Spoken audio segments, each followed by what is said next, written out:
Hi friends, நான் உங்கள் தோழி ஜெயஸ்ரீ. இன்றைய காணொளியில் பயம் ஒருவனை முட்டாளாக்கி விடும் என்ற தலைப்பில் ஒரு குட்டி கதை பார்ப்போமா? ஒரு காட்டுல இளைஞன் ஒருத்தன் நடந்து போயிட்டு இருந்தானா. அவனுக்கு நல்லா பசி எடுத்துச்சான். ஒரு மரத்துல உயரத்துல கனிஞ்ச பழங்கள் இருப்பதை பார்த்தானா. மரத்து மேல சரசரன்னு ஏறி சில பழங்களை பறிச்சு சாப்பிட ஆரம்பிச்சானா. அவன் அமர்ந்திருந்த கிளையோட நுனியில நல்ல பழுத்த பழம் இருக்கிறத பார்த்து அதை எட்டி பறிக்கிறதுக்காக கிளையில நகர்ந்து போனானா.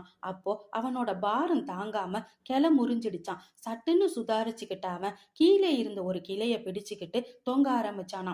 குனிஞ்சு பார்த்தானா. தர ரொம்ப கீழே இருந்துச்சான். ஏற்கனவே பயந்து போயிருந்த அவன் மேலும் பயந்து கண்ணை மூடிக்கிட்டு யாராவது காப்பாத்துங்கன்னு கத்த ஆரம்பிச்சானா. தற்செயலா அந்த பக்கமா வந்த முதியவர் ஒருத்தர் மரத்துல தொங்கிக்கிட்டு இருந்த அவனை பார்த்துட்டு அவன் மேல ஒரு சிறிய கல்லை விட்டு எரிஞ்சாராம். கல்லு பட்டதும் வழியில ஆத்திரம் வந்து, பெரியவரே உதவ சொன்னா கல்லாலையா அடிக்கிறீங்க, அறிவில்லையா உங்களுக்குன்னு கோபத்தோட கேட்டானா. பெரியவர் பதில் பேசாம இன்னொரு சிறிய கல்லை எடுத்து அவன் மேல எரிஞ்சாராம். மேலும் கோபமுற்ற இளைஞன் முயற்சி எடுத்து மேலிருந்த கிளை ஒன்ன தாவி பலமா புடிச்சுக்கிட்டு, நான் கீழே வந்தேன், உங்களை சும்மா விட மாட்டேன்னு எச்சரிச்சானா. பெரியவர் மேலும் ஒரு கல்லை எடுத்து அவன் மேல வீசினாராம். இளைஞன் பெரும் முயற்சி எடுத்து கிளை மேல தாவி ஏறிட்டானா. விடுவிடுன்னு இறங்கி வந்த அவன் நேரா பெரியவர்கிட்ட போய் அவரை சரமாரியா திட்டினானா.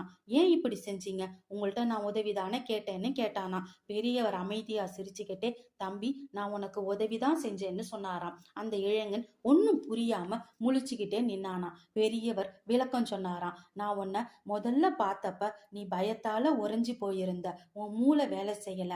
நான் கல்லை விட்டு எரிஞ்சதும் பயம் மறைய ஆரம்பிச்சு நீ என்னை எப்படி பிடிக்கிறதுன்னு யோசிக்க ஆரம்பிச்சிட்ட. யோசிக்க ஆரம்பிச்சதும் நீயாவே உன்னை காப்பாத்திக்கிட்டு கீழே இறங்கிட்ட. உன்னாலே காப்பாத்திக்க முடியும் அப்படின்னு உன் அறிவுக்கு முதல்ல புலப்படல. உன்னோட பயம் உன் கண்ணை மறைச்சுக்கிட்டு இருந்துச்சு. அதுல இருந்து உன்னை நான் திசை திருப்பின அப்படின்னு சொல்லிட்டு தான் வழியே அவர் போயிட்டாராம். இந்த கதை பிடிச்சிருந்துச்சுன்னா லைக் பண்ணுங்க, ஷேர் பண்ணுங்க, சப்ஸ்கிரைப் பண்ணுங்க. நன்றி நண்பர்களே.